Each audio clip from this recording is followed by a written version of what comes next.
할렐루야. 오늘 6월 마지막 주일에 참석하신 여러분들을 주의 이름으로 환영하고 축복합니다.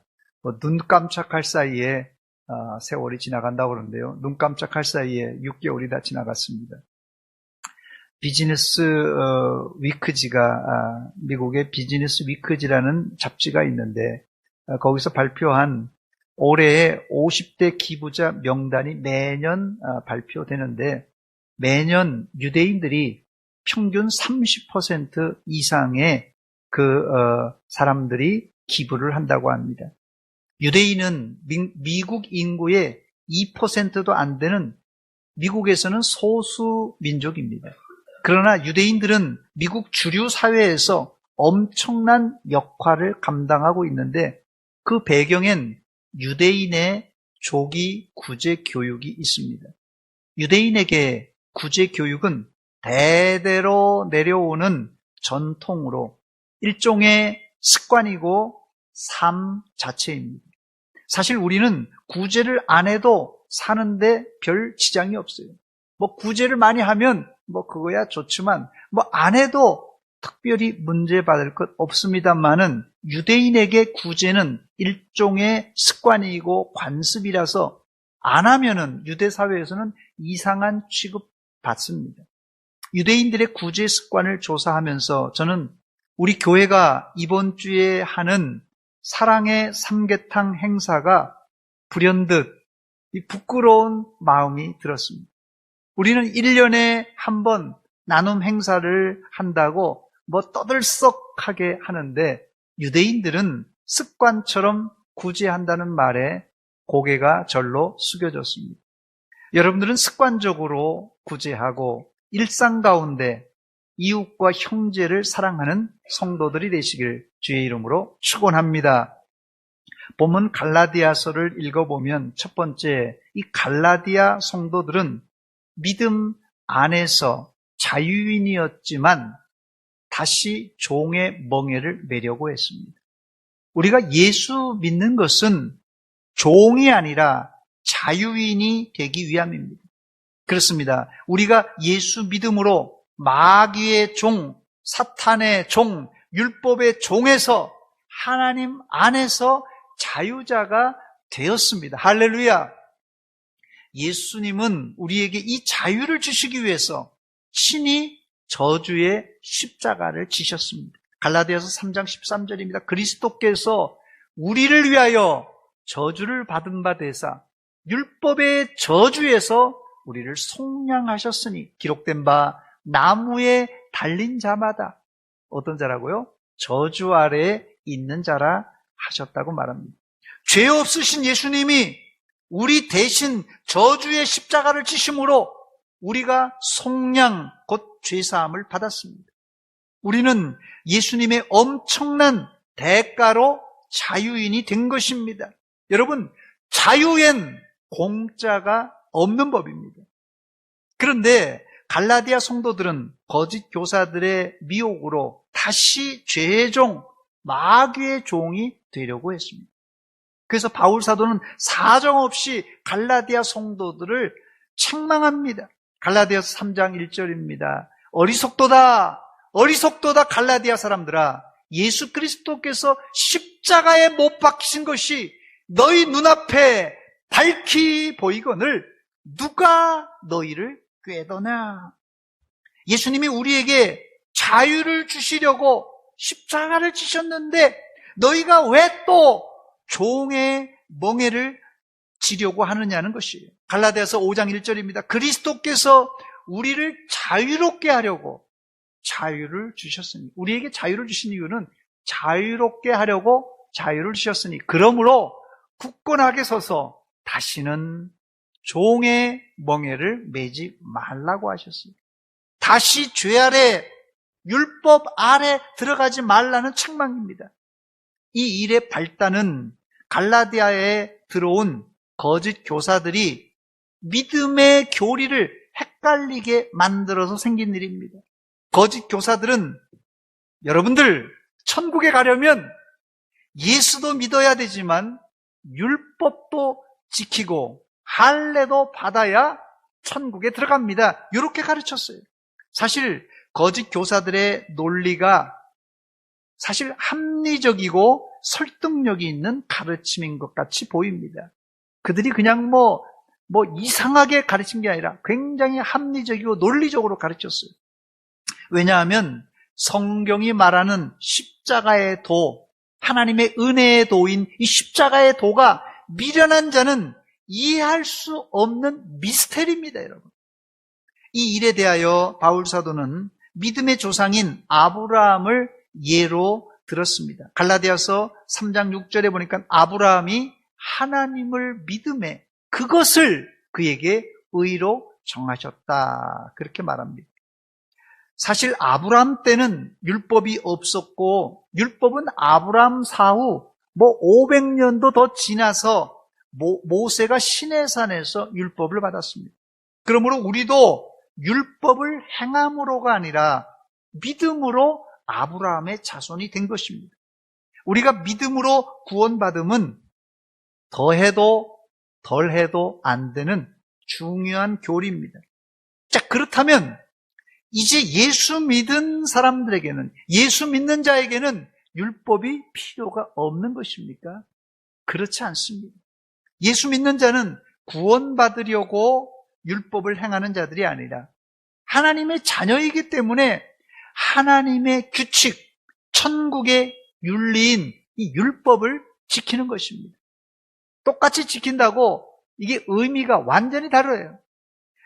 아브라함이 믿음으로 하나님께 의롭다 인정함을 받은 이후로 아브라함이 어떻게 살았습니까? 아브라함이 의롭다 예수님께 하나님께서 말씀하셨는데 그 이후로 아브라함이 어떻게 살았냐는 거예요. 그 사는 것을 우리가 살펴보면 우리가 어떻게 살 것인가를 알 수 있습니다. 아브라함은 가는 곳마다 제단을 쌓고 하나님께 제사를 드리고 심지어 100세에 낳은 아들 이삭을 모리아 산에 번제로 드리려고 했습니다. 아브라함은 하나님으로부터 의롭다 인정을 받았기 때문에 더 이상 아무것도 안 해도 하나님의 백성, 하나님의 천국의 백성이 된 것입니다.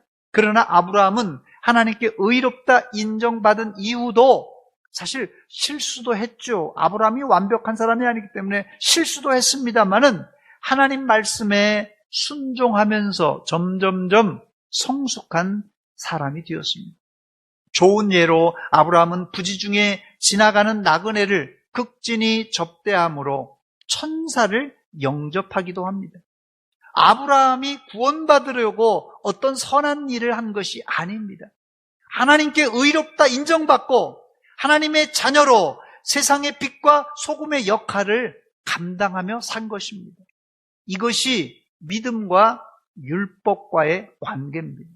그런데 거짓 교사들은 하나님을 믿지만 동시에 율법도 행해야 구원받는다고 미혹을 시켰어요. 만일에 이들의 말이 옳다면 예수님의 십자가는 반쪽짜리가 되고 말 것입니다. 여러분들은 구원받으려고가 아니라 믿음으로 이미 구원받았으니 자유자로 하나님이 기뻐하시는 율법의 준행자들이 다 되시기를 주의 이름으로 축원합니다. 두 번째, 바울 사도는 자유인인 갈라디아 성도들에게 종노릇을 하라고 했습니다. 이게 무슨 일입니까? 본문 13절 말씀입니다. 형제들아, 너희가 자유를 위하여 부르심을 입었으나 자유를 위해서 부르심을 입었으나 어떻게 해요? 그러나 그 자유로 육체의 기회를 삼지 말고 오직 사랑으로 서로 종노릇하라. 이걸 제가 조금 그냥 우리 요새 말로 조금 비춰주세요. 요새 말로 표현하자면 너희가 자유를 위하여 부르심을 입었으나 그 자유로 육체의 기회를 삼지 말고, 이게 좀 표현이 그런데요. 이게 자유자로 갑질하면서 살지 말고 오직 사랑으로 서로 종노릇하라. 이렇게 하면 조금 더 이해가 쉬울 것입니다. 여기 종노릇하라라는 헬라어 이 듀리오라는 단어인데요. 이 듀리오라는 단어는 종이라는 둘로스에서 파생된 단어로 종이 되다, 섬기다, 복종하다라는 뜻입니다. 이 단어가 신약 성경에 25번 나오는데요.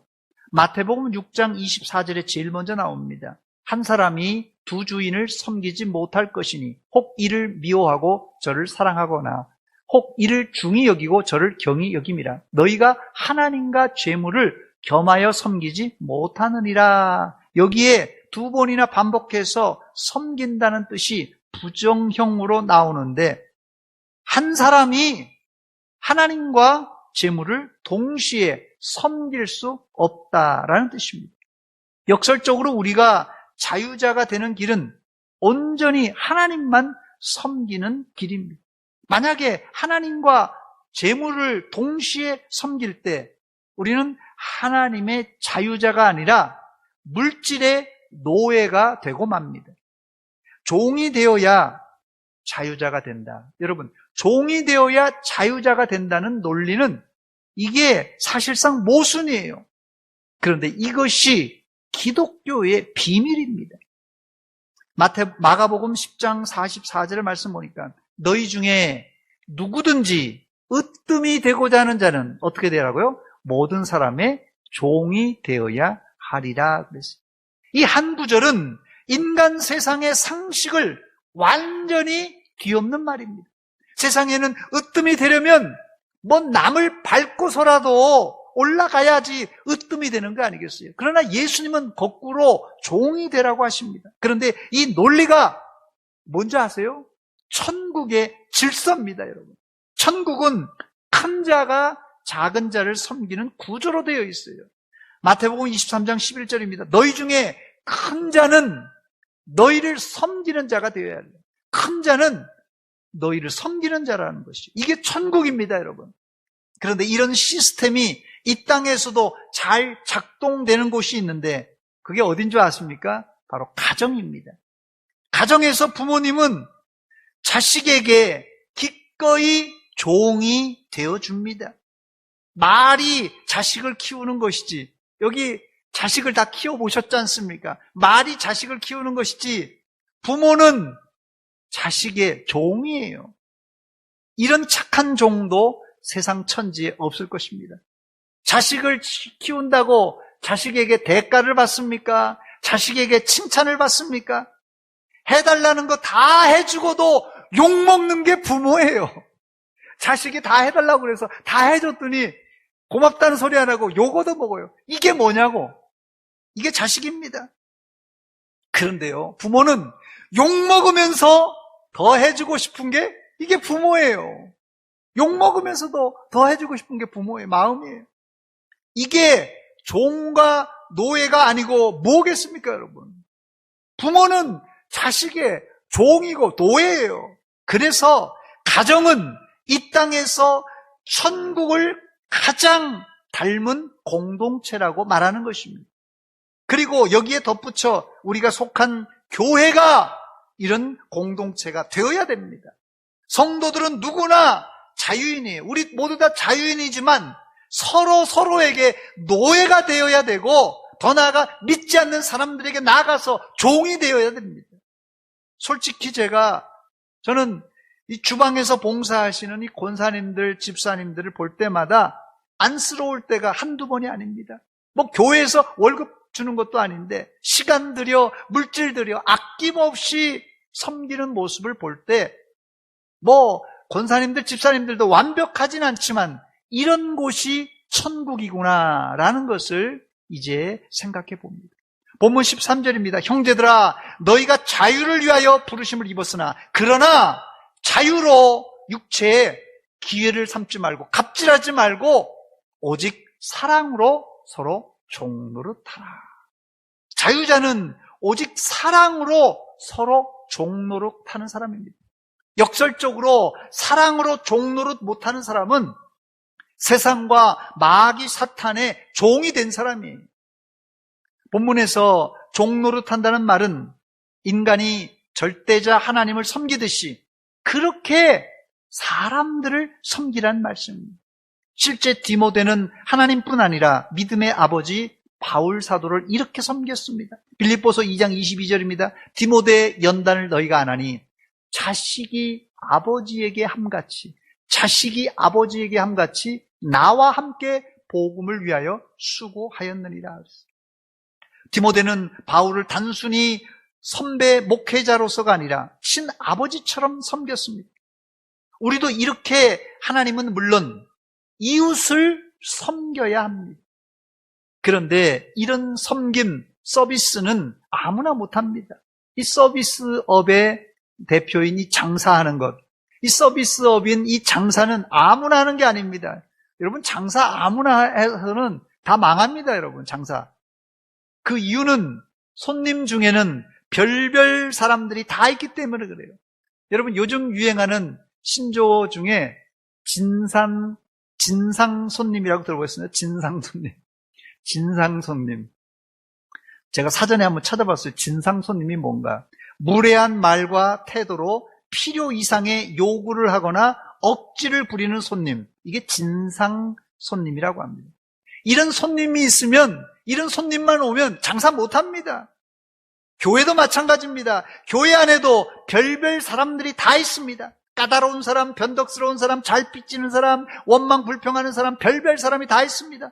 이런 사람을 섬기고 서비스를 베풀려면 속이 뒤집힐 때가 한두 번이 아닙니다.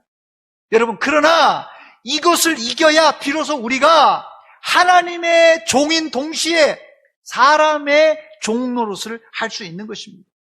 여러분들은 사랑으로 서로 종 노릇 할지언정 진상 성도가 되지 마시기 바랍니다. 아멘입니까? 교회 안에 사랑으로 종 노릇하는 섬김이 있을 때 교회 부흥은 자연스럽게 이루어집니다. 고린도전서 9장 19절과 22절 말씀 보니까 내가 모든 사람에게서 자유로우나, 바울은 자유자예요. 스스로 모든 사람에게 종이 된 것은 더 많은 사람을 얻고자 함이라. 20절입니다.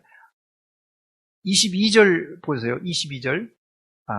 약한 자들에게 내가 약한 자와 같이 된 것은 약한 자들을 얻고자 함이요, 내가 여러 사람에게 여러 모습이 된 것은 아무쪼록 몇 사람이라도 구원하고자 함이니 그랬어요.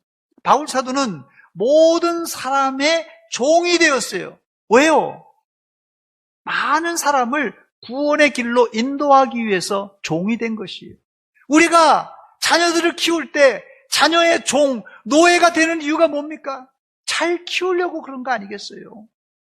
역사적으로 교회가 부흥하던 시기마다 교회는 가난한 자들을 섬기고 사랑을 베풀었습니다. 교회가 먹다 남은 것으로 가난한 자를 섬긴 것이 아닙니다. 자기가 먹을 것을 아끼고 절약하여서 가난한 자들을 구제했습니다. 그래서 초대교회의 구제미는 금신미라는 별명이 붙어 있습니다. 요즘 세상이나 잉여 농산물, 그건 먹고 남는 것이 있잖아요. 그래서 요새 쌀이 남아서 막걸리를 한다, 쌀이 남아서 뭘 한다 그랬지. 예전에는 지금 잉여 농산물이 있었습니까? 가까이 50년, 100년 전까지만 해도 보릿고개라는 것이 우리나라만이 아닙니다. 전 세계 다 보릿고개 같은 게 있었어요. 그래서 고대 사회에서는 먹고 사는 게 일평생 숙제였습니다. 고대 사회 유럽에 흉년이 들고 흑사병이 돌 때 사람들은 약이 없어서도 죽었지만 그보다 굶어 죽은 사람들이 더 많다는 사실입니다. 초대교회는 흉년과 흑사병이 돌 때 자기가 먹을 양식을 절약하여 배고픈 이웃을 먹였습니다. 고린도후서 8장에 보면 가나안 땅에 흉년이 심했을 때 마게도냐 성도들은 어려운 가운데 많은 연보를 했다고 바울 사도는 칭찬했어요. 그러면서 고린도 교회 너희들도 좀 본받으라 하면서 이제 격려했습니다. 고린도후서 8장 1절로 3절입니다. 형제들아, 하나님께서 마게도냐 교회들에게 주신 은혜를 우리가 너희에게 알리노니, 알려준다는 거예요. 마게도냐 교회가 어떻게 했는지 알려주는데, 많은 환난의 많은 시련 가운데서 그들의 넘치는 기쁨과 극심한 가난이 그들의 풍성한 연보를 넘치도록 하게 하였느니라. 내가 증언하노니 그들이 힘대로 할 뿐 아니라 힘에 지나도록 자원하여 드렸다고 말합니다. 이런 모습을 보여주자 교회가 복음도 전했지만 안 믿는 자들이 이런 혜택을 보고 교회로 몰려 들어왔습니다. 세 번째, 우리가 사랑으로 서로 종노릇해야 하는 이유는 하나님의 율법을 이루기 위함입니다. 본문 13절과 14절입니다. 형제들아, 너희가 자유를 위하여 부르심을 입었으나 그러나 그 자유로 육체의 기회를 삼지 말고 오직 사랑으로 서로 종노릇하라. 온 율법은 내 이웃 사랑하기를 내 자신같이 하라 하신 한 말씀 안에 이루어졌나니 그랬습니다. 이 말은 우리가 서로 사랑으로 종노릇할 때 온 율법을 이룬다는 뜻입니다. 즉 우리가 사랑으로 종노릇하는 이유는 하나님의 율법, 즉 하나님의 명령입니다. 온 율법을 집대성한 것이 십계명이에요. 율법이 많은데 그것을 집대성한 게 십계명입니다. 십계명의 10가지 계명을 크게 두 부분으로 나누면 1계명부터 4계명까지가 하나님을 사랑하라는 계명이고 5계명부터 10계명이 이웃사랑의 계명입니다. 사실 하나님 사랑과 이웃사랑은 따로따로가 아니라 한 묶음입니다. 요한일서 4장 20절 21절에 보니까 누구든지 하나님을 사랑하노라 하고 그 형제를 미워하면 이는 거짓말하는 자니 보는 바 그 형제를 사랑하지 아니하는 자는 보지 못하는 바 하나님을 사랑할 수 없느니라. 우리가 이 계명을 주께 받았으니 하나님을 사랑하는 자는 또한 그 형제를 사랑할지니라 그랬어요. 하나님 사랑과 형제 사랑은 이 동전의 양면과 같습니다. 그런데 이제까지 이스라엘은 이런 사랑을 행하지 않았습니다. 이런 사랑이 없는 나라를 이스라엘 선지자들은 하나님의 공의가 실현되지 않는 죄악과 불법의 세상이라고 지적했어요. 이스라엘이 하나님 사랑과 이웃 사랑을 잃어버리자 제일 먼저 하나님께 드리는 제물에 이상이 생겼습니다. 이사야 선지자부터 말라기 선지자까지 이스라엘이 드렸던 제물은 어떤 제물 드렸어요? 눈 멀고 다리 저는 흠이 많은 제물을 하나님께 드렸습니다. 더 나아가 하나님께 드리는 제사가 흐트러지자 이웃사랑은 자동적으로 사라지고 부자가 가난한 자를 착취하는 경제 불균형이 일어났습니다. 사실 이스라엘은 대지주가 없어야 하는 사회입니다. 이스라엘은 대지주가 있어서는 안 되는 사회예요. 원칙적으로 모든 토지는 누구 것입니까? 하나님 것이기 때문에 설령 가난해서 내 집을 팔고 농토를 팔았을지라도 50년째 희년에는 모두 다시 돌려주어야 됩니다. 이것이 하나님 명령입니다. 그러나 이스라엘은 멸망 직전까지 희년 제도는 사라지고 대지주가 만연했고 경제적으로는 고리대금업이 성행했던 부익부 빈익빈 사회였어요. 그래서 모세는 이스라엘이 가나안 땅에 들어가기 직전 모압 땅에서 하나님께 드리는 제물은 물론이거니와 부익부 빈익빈 사회를 막기 위해서 이스라엘 백성들에게 구제를 강조했습니다. 신명기 16장 20절입니다. 너는 마땅히 공의만을 따르라. 그리하면 내가 살겠고 내 하나님 여호와께서 내게 주시는 땅을 차지하리라. 여기 구제라는 단어가 눈을 씻고 봐도 없는데 모세가 무슨 구제를 강조했는가? 다시 한번 신명기 16장 20절을 보여주시기 바랍니다. 한번 찾아보시기 바랍니다. 너는 마땅히 공의를 따르라. 그리하면 내가 살겠고 내 하나님 여호와께서 내게 주시는 땅을 차지하리라. 이 구절이 구제를 강조했다는데 구제라는 단어는 눈을 씻고도 찾아볼 수 없는데 왜 모세가 이 구절에서 구제를 강조했다고 했을까 할 텐데요. 여기 나오는 한번 보여주세요. 공의라는 단어, 이 공의라는 단어를 유대 랍비들은 구제라고 해석합니다. 이 공의를 히브리어로 째다카라고 그러는데 째다카, 이 째다카라고 하는데 그런데 이 공의라는 째다카를 유대인들은 구제라는 뜻으로 사용합니다. 엄밀하게 말씀드리자면 히브리어에는 구제라는 단어가 없고 공의라는 째다카라는 단어를 빌려서 구제라고 씁니다. 즉 유대인들은 째다카, 공의라고 쓰고 구제라고 읽습니다. 그렇다면 왜 이스라엘은 공의를 구제라고 했을까요? 그 이유는 구제는 유대인들에게 공의의 차원에서 이루어져야 할 사회 정의라고 믿었기 때문에 그렇습니다. 구제가 개인적인 차원이라면 뭐 해도 그만, 안 해도 그만이에요. 그러나 사회 정의 차원이라면 반드시 해야 하는 의무가 되는 것입니다. 그래서 아모스 선지자도 정의를 물같이, 공의를 하수같이 흐르게 하라고 했던 것입니다. 아모스 5장 24절입니다. 오직 정의를 물같이, 공의를 마르지 않는 강같이 흐르게 할지니라. 아모스 선지자가 왜 이 말을 했던 것입니까? 아모스 선지자 당시에 정의와 공의, 즉 구제가 제대로 이루어지지 않은 사회란 뜻입니다.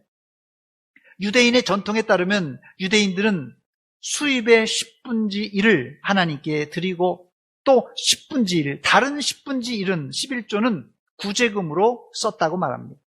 이런 사회적 관습이 있었기 때문에 지금도 유대인들이 세계에서 구제금을 가장 많이 내는 민족입니다. 더 나아가 예수님은 제자들에게 구제를 해야만 하는 이유를 말씀하셨는데 구제는 하늘에 저축하는 행위라고 말합니다. 누가복음 12장 33절입니다. 너희 소유를 팔아서 뭘 하라고요? 구제하여 낡아지지 아니하는 배낭을 만들라. 곧 하늘에 둔 바 다함이 없는 보물이니 거기는 도둑도 가까이 하는 일이 없고 좀도 먹는 일이 없느니라 그랬어요. 그래서 예수님은 이 구제를 하늘에 저축하는 행위라고 말씀합니다. 이제 오늘 말씀의 결론을 내릴 때가 됐는데요. 마태복음 25장에 나오는 양과 염소의 비유로 말씀을 마치겠습니다.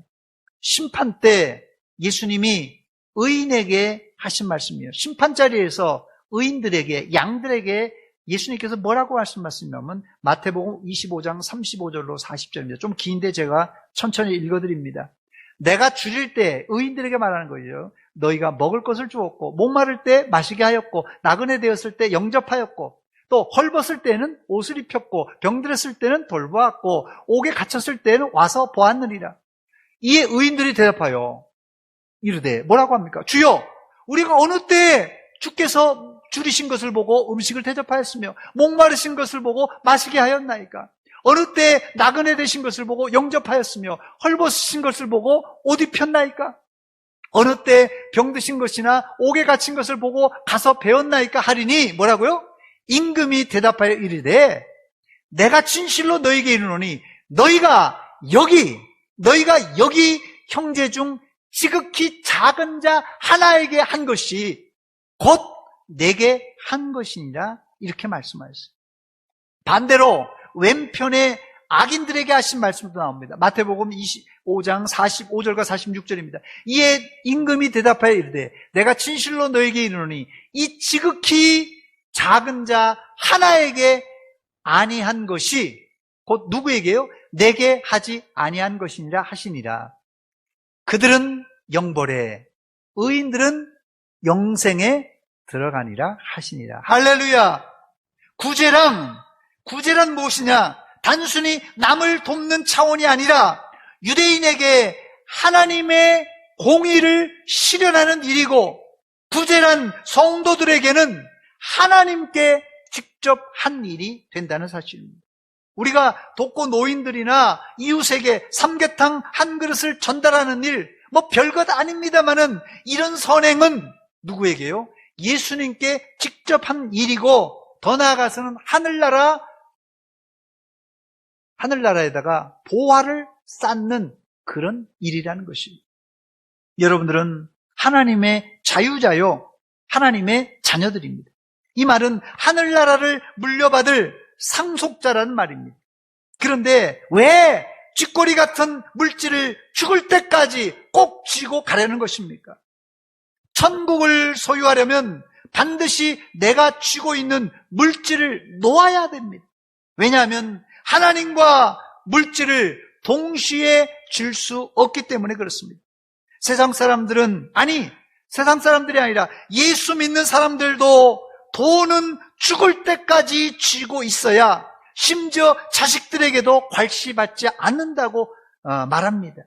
이게 지금 우리 시대의 진리가 되고 말았습니다. 만약에 그런 이유 때문에 여러분들이 돈을 끝까지 쥐고 있다면 참 불행한 일이고 더 나아가 불신앙의 생각입니다. 한국 교회 성도들이 하나님도 섬기고 돈도 주려는 이 태도를 버리지 않는 한 하나님의 진짜 백이 복을 체험하기는 모연합니다. 예수님은 경고하셨습니다. 부자가 천국에 들어가기는 낙타가 바늘기로 들어가는 것보다 더 어렵다고 하셨습니다. 우리가 물질의 노예, 돈의 노예가 안 되려면 내 손에 있는 물질을 다 하나님께로부터 왔다고 고백해야 됩니다. 내가 가지고 있는 내 손에 있는 물질은 다 하나님으로부터 왔다고 고백하고 열심히 헌금하고 열심히 구제해야 됩니다. 헌금과 구제가 이 만몬 우상을 이길 수 있는 유일한 길이고 동시에 하늘 보화를 쌓는 유일한 길입니다. 여러분들은 헌금과 이 헌신과 구제로 물질을 이기는 축복의 성도들이 되시기를 주의 이름으로 축원합니다. 기도하겠습니다. 하나님, 우리 아버지 은혜와 사랑 감사드립니다.